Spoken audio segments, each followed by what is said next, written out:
Update has been released, and to everyone's expectation, it was unplayable for about the first 4 to 5 hours. Typical first few days of a Valve update, am I right, guys? So I spent most of my time playing against bots, as Pyro obviously. I do have to say I thoroughly enjoy these new flame particles. So while I wasn't connected to the matchmaking system, I played around with some of the new weapons. And I gotta say, oh my lord, do I love this new jetpack. Demo birds used to be a thing. Now we have to watch for the Pyro Pigeons. On to another note, if you wear the Pyro Vision goggles, you will see a bunch of rainbows, especially with the new flamethrower, the Dragon's Fury. And if you manage to make it inside a server within the first few hours, as in you were connected to the matchmaking system worked, and you were able to find a game, you were greeted by nothing but a team of 100% Pyros, which I'm sure we have all witnessed.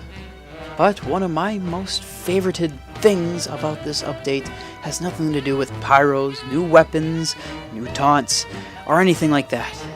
It has to do with the new queue system, or as you say, lobbying system with friends. And it's not the queue system itself. In fact, I'll talk about this later, but that queue system is horrible.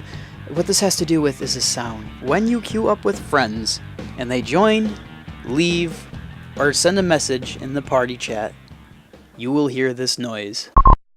And it brings me back to the nostalgia of Team Fortress Classic. But then the experience was ruined when you discovered that you could not queue up, and that every time you started a search, the queue would instantly cancel itself.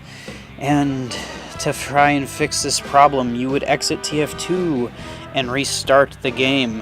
When you rejoined, you'd find that you were not connected to the items servers, therefore waiting another 20 minutes before being connected. And then when you go to start the search, it would cancel itself, starting the process all over again. Thank God for community servers, am I right? Oh wait, no, they were all filled with people, so you weren't able to join. Let's stop focusing on so many of the negatives of this update, and let's try focusing on some positives.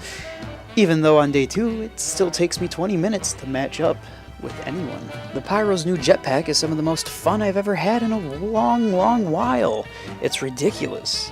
But at the same time, it fits TF2 style, and if you're against Pyro having a jetpack, just know that it'll probably be whitelisted in both 6s, 4s, and Highlander most definitely. The Dragon's Fury, on the other hand, despite what everyone's saying, it being overpowered, it's being used way too much, and I really think it's actually a downgrade compared to the flamethrower. The flamethrower deals a constant stream of damage, while the Dragon's Fury is more of a novelty weapon. I find it more difficult to kill people with the Dragon's Fury than the flamethrower. It's as to say, it takes more skill to kill people with the Dragon's Fury, but it's just easier to hold W and mouse 1 and kill 3 people than it is to hold W and double-click mouse 1 as many times as you want, and then still die. I didn't explain that very well. 1v1ing Pyros, I would say you'd rather have the flamethrower, but 1v1ing anyone else, the Dragon's Fury might even the odds. Combined with the jetpack too, the Dragon's Fury, especially if you're flanking and they do not see you coming, is able to take out multiple opponents at once, and is very useful in that sense. But, just like the back burner, I'd say it's more novelty and more suited to flank play, rather than... I don't know, I'm not a Pyro main, I'm just pulling shit out of my ass. Guys, let's just be happy to have another Pyro flamethrower. Wait a minute. Why does it seem Valve always plays favorites with Pyro? Like, honestly, how come Pyro always gets all these favorite new toys? I mean, I know this is the Pyro update, but doesn't he have some of the most weapons in the game compared to other, or, you know, most primaries in the game compared to other classes? Maybe it goes back to my old video of Pyro shouldn't have gotten the update based on his broken class. Wow. Maybe I was right all along. No, but really, the Dragon's Fury isn't overpowered. It's just that most of these new maps are all, you know, close quarters focused, you know, based on the Pyro, and the Dragon's Fury is, while requiring more skill, can't say that very requiring more skill, as in you actually have to aim a little bit more than with the flamethrower, and it's close quarters combat, you're just dying a lot more to pyros, especially since there's, 10 of them on a server. I don't think it's overpowered. Bite me if you don't believe me, or let me know in the comments, but I don't think it's overpowered.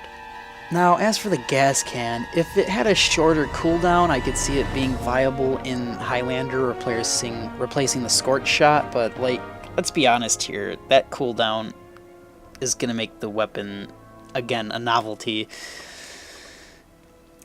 It's just, the Scorch Shot does a better job. I mean, if enemies are all grouped up, one single Scorch Shot's enough to light them all on fire. I mean, the only thing the gas can has on the Scorch Shot is that if you were to die, and you threw the gas can already and people are covered in it, then your team can still set them on fire. That's about the only thing. And for the slappy thing, it's a melee weapon. You don't take a melee weapon seriously. If you haven't played the Pyro update yet, dude, what are you doing? Why are you watching this video? Go play the Pyro update. And if you have, keep enjoying it. It's been a very long time. The Halloween update's probably right around the corner, and then there's Smissmas. So, even though 2017 has been fairly quiet for the first 9 months, 10 months of the fucking year, at least the last, 2 will be filled with events. So until next time, my friends, enjoy.